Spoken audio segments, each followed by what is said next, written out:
Yeah, I think it was end of December, early January, and we'd recently watched that movie called Pandemic, which was this crazy story about a global pandemic flu that wiped out millions of people. It's pretty crazy. We're now entering the third week of the lockdown. The city is still very empty. This notion of this thing called COVID-19, at the time coronavirus, and was kind of, to me, it was this problem that kind of just was contained to China. I think naively, none of us ever thought, wow, it's coming here next. Nobody expected this. Nobody thought they'd be treating so many so quickly. I remember those very first images of Italy and the drama, and then you start thinking about our own health system. And then slowly it started coming in like a car crash in slow motion. It was doubling in Europe on a weekly basis. Until it came to a point where we realized COVID was real and it was going to impact our people here as well. To them, they're just trying to keep them alive. My own framing of the world is that it's easy to be a friend and a colleague in good times. That's easy. It's untaxing. What really counts is when the chips are down. For me, my own sense of how I value my own meaning is standing up when the chips are down. As the largest healthcare company in South Africa, I'd been the CEO for all of a month and a half. It felt like we needed to act quickly, we needed to be ready. And so I called up Johnny Broomberg. Johnny had just handed over to me as the CEO. We started thinking, what are we going to do if this happens? We made contingency plans. So by the time the actual lockdown was announced, a lot had already been put in place. There was no scramble. Yeah, I'll never forget, we were driving down to KZN, AirPods in, family in the back of the car. I realized that we needed to constitute a task team. The 28th of February was a pivotal moment for us. I remember it clearly. It was midterm break. Ryan was on the way to the Midlands to see his son for the weekend. My phone rang that morning. It was Ryan, and I said, "Can I call you back?" He said, "No, I need to speak to you now." Stepping back from it, I said to Ron, look, this needs strong leadership, and would you step into the breach? I spent the weekend assembling a team and assembling a strategy. And so that was the turning point, was that call to Ron.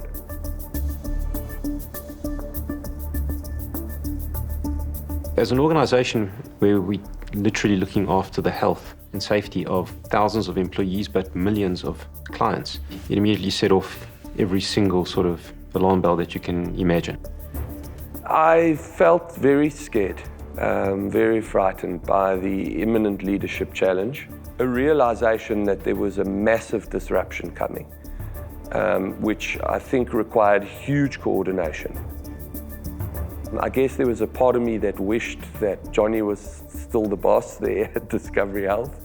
That said, you know, the Discovery team is, we work truly as a team. Discovery is a very sort of intellectual, debate-driven environment, which means that the focus was first on understanding what's happening and then quickly making decisions. We immediately had a kind of multi-sided analysis and response. So the framework we were thinking around was our people, and then our customers and how we could protect our customers, and then of course the country. This was one of those times in your career where you really realize that you are now in the midst of actually being in a position to make a difference.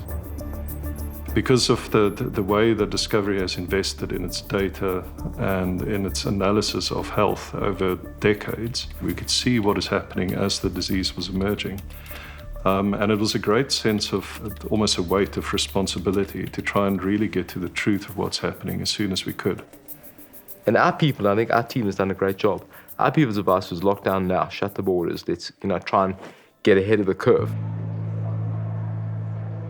We immediately realized that the sort of most important thing was to get as many people working from home as possible.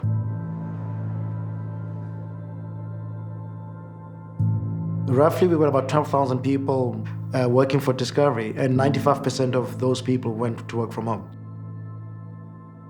And that was over a period of a week, at most. By I think it was about the 15th of March, so a week before the country went into lockdown, we had 80% of our workforce at home. And across a business of 12,000 plus people, that is no mean feat. Coronavirus Command Council has decided to enforce a nationwide lockdown for 21 days. The first thing was to make sure that this operation was going to continue running uninterrupted. And even though this entire country was going to be locked down.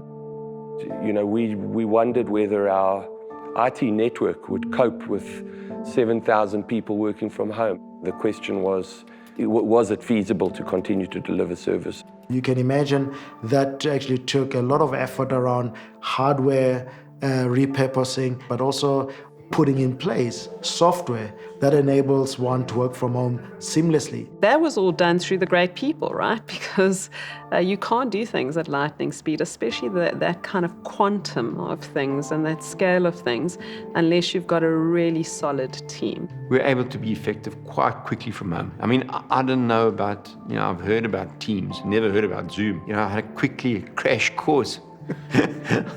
We ran an exco every morning from 7 until 7:30, but we did that every single day for weeks. There were times where it was exhausting. We were sort of running probably on 2 or 3 hours sleep. Sleepless nights, sleepless weeks, sleepless months. It was all consuming. I mean, every moment was a hairy moment, every single step. The decisions that we were taking were massive decisions on a daily basis. And I think, when you think back, that's probably the most stressful. I remember one particular staff member who called in very early in the pandemic. She said, "Ron, you need to tell me, when I get this thing, i.e. COVID, how long before I die?" And it startled me. Discovery, as a brand, assumed that leadership position in mitigating against that misinformation. There was, again, so much that everybody didn't know. Okay, let's get that done and then we can chat later. We established a war room, and I remember my team of content people, they plowed through content. They curated all of that information. They set up in a space on the website, our info hub. And you can see we had a whole lot of information, from very factual educational information to then also to member stories. Did an absolutely amazing job of getting really complex information out there in a digestible format. COVID-19 is here, at least for a while. We're all in this together. And using the assets that the brand has, our ambassadors, Custer, Wade, Chad. Make sure that you wash your hands with soap and water. It's a fun way of engaging with people. I mean, to the point where, as I said, we were the go-to people for credible information. What you need to know about because a lot of people were worried. And those that were worried were looking to us for comfort. Coronaviruses. Discovery Health, as the biggest administrator in South Africa, had a responsibility to provide people with information. You had that sense of responsibility, but at the same time, you're also apprehensive because you don't know what's going to happen. Are the cases really going to go up? Am I going to get it? When are we going to go back to work? Or when is the lockdown going to be over? So it's that mixed emotion between we're responsible to provide this information, but then, we're apprehensive as to what's happening in our country. The sense of responsibility is immense. And there's also a sense of personal fragility about what's going to happen to me and my family that creeps in at the same time. I mean, I think for all of us, it's brought home what matters to us in life, right? Suddenly, you're confronted with the sense that you can't really control things in the way we think we can. It's been hugely impactful, and so it's brought home what's precious. I think we're forced to introspect. I think we're forced to confront certain things about ourselves, about life. It forced the bridges to be built, and I think it also maybe made us for a moment to suspend this natural tendency to be very petty and look at what it is that can bring us together. The pandemic's been, I would say, a hard reset. I've been blessed. I've had my entire family around me over this period. I feel more connected to my kids at a time when they're growing up. My family probably didn't see me much. but they knew I was here. I've got an amazingly supportive family. They I think, are incredibly understanding. And, I think we sort of made the most of it. Not to sugarcoat it, it's been horrible. People have lost lives, people have lost jobs. There are lots of people who are very ill out there. As I said, I've been blessed. If I get... You just become a lot more in tune with, what it means, why you're here. At work. I think one realizes that actually your time is short and you must use it well. But there are so many lessons out of it. I mean, the one thing that we all learned is that we need each other, right?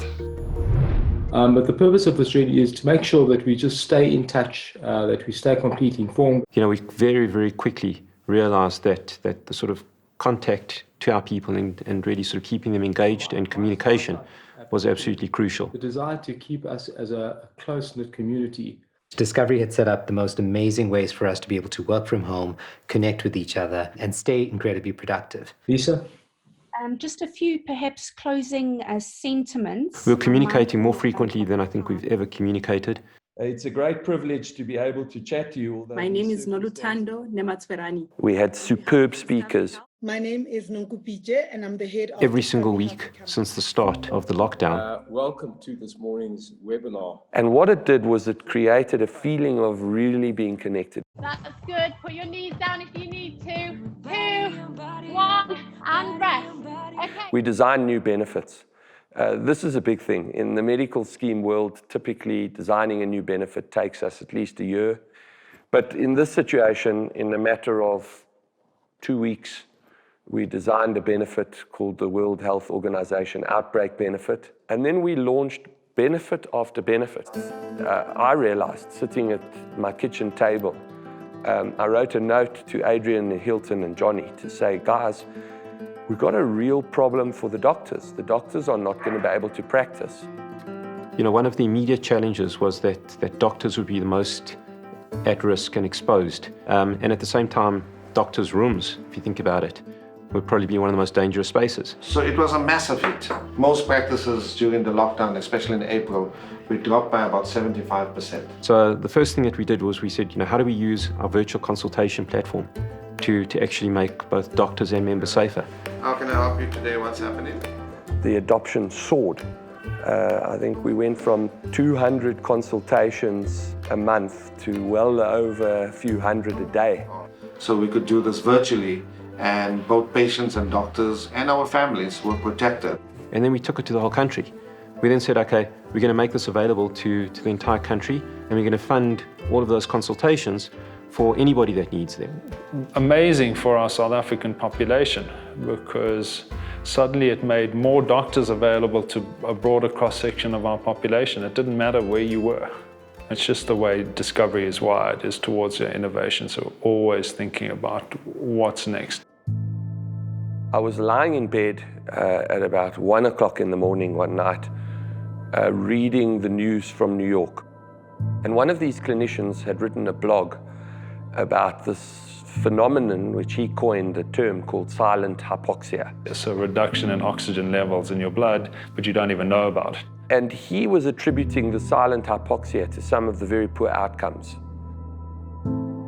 What about sending oximeters home to our members who develop this disease, who we know who are at high risk? I got communication from Discovery within about 2 days of my diagnosis. And so we used our data to hand select members who were likely to experience bad complications. With my MS and the disease, I panic about what could be happening. And within, I think, 5 days, we had procured oximeters, we'd set up the logistics, we had a plan very quickly. So I was so relieved to be offered it. We monitored them at home, and we picked up the silent hypoxia. And as a result, we were able to respond early. And when we look at the data now, we can see that the people who took those pulse oximeters, their lives were saved. 56% less deaths in the group that used the oximeters than the cohort who, when we phoned them to say, we think you need an oximeter at home, said, don't send me one. And there's a very simple reason for that, is that early initiation of oxygen is one of the single biggest predictors of a good outcome. I truly believe that Discovery saved lives. And we can see it again if we do the analysis. Because we realized quite early on that lifestyle, exercise, chronicity, and age, all of those things are risk factors. So, if your core purpose is to make people healthier, during a pandemic, it becomes pretty clear that, this is the purpose you want to get behind. People need good health right now more than ever before. So we could see it in the data. For COVID in general, your risk goes up dramatically as you age. So if you're 65 years old, your risk is much higher than if you're 45 years old. What we showed is that if you're 65 years old and you exercise, you basically have the same risk as a 45-year-old. So we asked ourselves, how are people going to get active over this period, and what can we do to enable that? We created what we call Vitality at Home. Good day and welcome back to another edition of our 15-minute power workouts. Together with our partners, we created home workout videos, videos for high intensity, yoga, Pilates, stretching, videos for workouts with kids. 1, 2, 3. And then opposite way. We're able to measure who was watching them, so we could still reward and recognize people by giving them vitality points. All of those sort of responses, I think, were just brilliant. It's sheer genius. I think more interestingly is people were just looking for positive signals, and companies and organizations that were doing something to recognize that this period is not normal. Hi guys, I'm Lydia from Virgin Active. A lot of people got isolated. There are a lot of people that live by themselves. A lot of people weren't working. They were looking for inspiration, looking for guidance. Welcome to Discover Healthier. Everything you need to know. So the podcast we did with the likes of Ali Cog, Azania, who share their highly personal stories. Where we interviewed leaders in our organization, and we got insight into how they're dealing with the pandemic. It was meant to be inspiring. If you're interested in finding out more about mental health. A hallmark of this period has been inordinate stress and anxiety. We're already seeing in the data some early signs of deterioration in mental health. We launched a mental well-being channel as part of Vitality at Home, where people could get advice and tips around how to manage their well-being. Looking back, the resilience of the people is something that stands out throughout. People managed to achieve things which were just, when you think about it, should have been impossible. Our team built 70 labs for pathology across the country. Have you ever been advised to undergo a COVID test? So that members who wanted to get underwriting or get life insurance, which would be the obvious thing to do during a pandemic, could actually do that without needing to go into a pathology lab where they might be exposed to COVID. So there were unbelievable things that were achieved. Have you ever been diagnosed with treatment? It's a continuous process of prioritizing, and we kept on saying, what's important and what are the things we need to focus on. If there was an idea, it came from a very good place. And you were like, wow, I never thought of that. Yes, we need to do it. Classic example, the masks. I remember Ryan Noach one day saying to myself in Hilton is, guys, I think we should make our own mask. We should have our own branded mask. And within days we had designs done, and voila, not too long after that we had packaged masks. There were insights all day, every day. We were learning on our feet as we were going, and they came from all over the team. Quite quickly, we realized that brokers would need a huge amount of digital support. So this is the landing screen for the DIT portal. And the team built a massive sort of library of training. See, we have a variety of tabs that you can... And I think we probably built one of the biggest online universities in the country over that period. We've had about 30,000 courses. And the main tab we're looking for... So we were able to support them in a completely unique way. I think one of the stories that was really symbolic of the culture of the organization was the response of the team in the forum. I'm checking the orders for tomorrow so that the team can start preparing all the meals. There was absolutely nothing for them to do during the lockdown period. They went into the building every single day and they made sandwiches. We've done 18,000 meals since mid-May. They really arranged it and drove it themselves. And I think it talks to the ethos of the organization and really being a true force for social good. That's who we are. It's ingrained in our DNA. To me, one of the exciting things is that close to 500,000 ordinary South Africans were making all sorts of contributions in very small ways, but making a contribution nonetheless. I think the other thing I've appreciated is I think our country has come together in an amazing way. We do have this rare tendency, in the midst of the worst crisis, to pull together. Our leadership, Johnny and Ayanda, provided their personal time and immense commitment to the Solidarity Fund. Here is a vehicle that we can actually use to pull government, the business, and basically the whole of society around. So I was there virtually full-time, and I've led the health response in the Solidarity Fund from the beginning, and I'm still doing that today. It was overwhelming, but to have a platform to say, how can I contribute to doing something concrete about it as a part of the national response? I think there's been bridges built. I think there have been changes that are fundamental, and I think those are very, very good things. Look at us, we built the app with Apple and Google, the track and tracing app, for the Department of Health. COVID Alert SA app, brought to you by the National Department of Health. It's a fantastic app if you use it. It's easy. Technology to alert people who may have been exposed. We had this wacky idea around building a contact tracing app. The initial thinking was this would be useful for Discovery Base, but quickly we realized that actually it's not only useful for Discovery members, it's useful for the entire South Africa. So we morphed from 3.5 million members to 60 million people and said, well, how do we do this for 60 million people? So I think we did very well to support that whole effort. And the data that's generated out of that will help us to identify hotspots as and when they emerge. We've also provided a lot of data to the fund from our modeling to influence some of those decisions. We were in the top 10 in terms of infection outbreaks in the world. But out of those top 10, we were the best performer by far on clinical outcomes.